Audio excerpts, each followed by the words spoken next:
Finish him.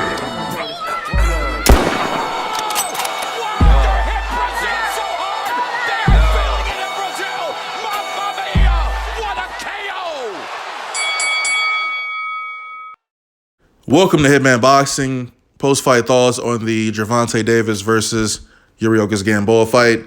Gervonta Davis wins the fight by 12th round knockout. Multiple knockdowns in this fight via Tank Davis to Gamboa. The first coming in the second round when Gamboa's ankle exploded, I guess, after he got knocked down. And bell rang. Gamboa walks over to his corner. He's like, hey, I can't continue. I can't fight. My ankle is messed up. Jack Reese was like, hell no, get your ass up and get back in the ring. He ain't trying to hear that shit. Jack Reese don't play. All right?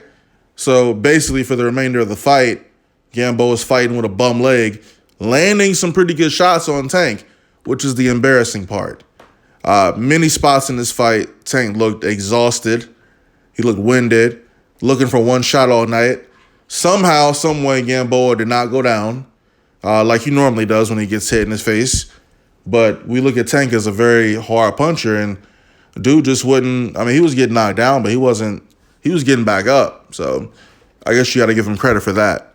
To be quite honest with you, if Gamboa hadn't injured his ankle or leg or whatever, it might have been a much longer night for Tank.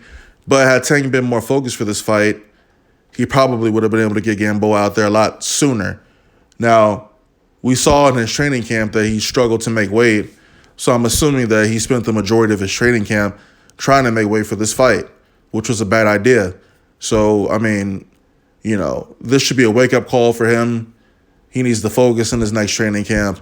He needs to do what he needs to do. Otherwise, he's going to end up like Adrian Broner and taking a loss, and his career is going to be done. I like Tank Davis as a fighter, but he's got to focus more, leave this drinking and partying and shit alone, because it's not going to prolong his career. Gamboa started this fight with nappy hair, and by the end of this fight, it looked like somebody permed his head. That's what's crazy to me.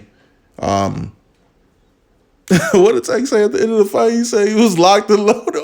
What was he talking about? I couldn't understand a word Tank Davis said at the end of this fight in his post-interview. I couldn't understand a word. I thought he had a speech coach. You know, let me not even get into that. Let me not make fun of his speech patterns, because it sounds like he's got them early signs of that CTE shit, but whatever, man. Tank, you know, he's not going to be able to get these tougher opponents out as easy as he did those 22 other bums.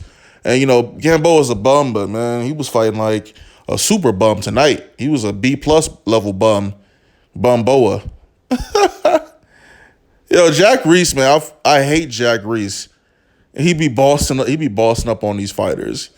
Gamboa was like, no, I can't fight no more. He said it in Spanish, obviously. But he was like, no mas.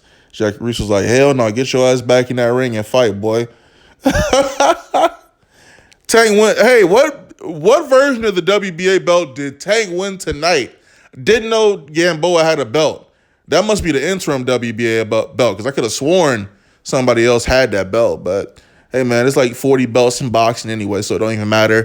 2020, back to the drawing board for Tank. Hopefully he fights a tougher opponent and actually trains and takes the fight seriously.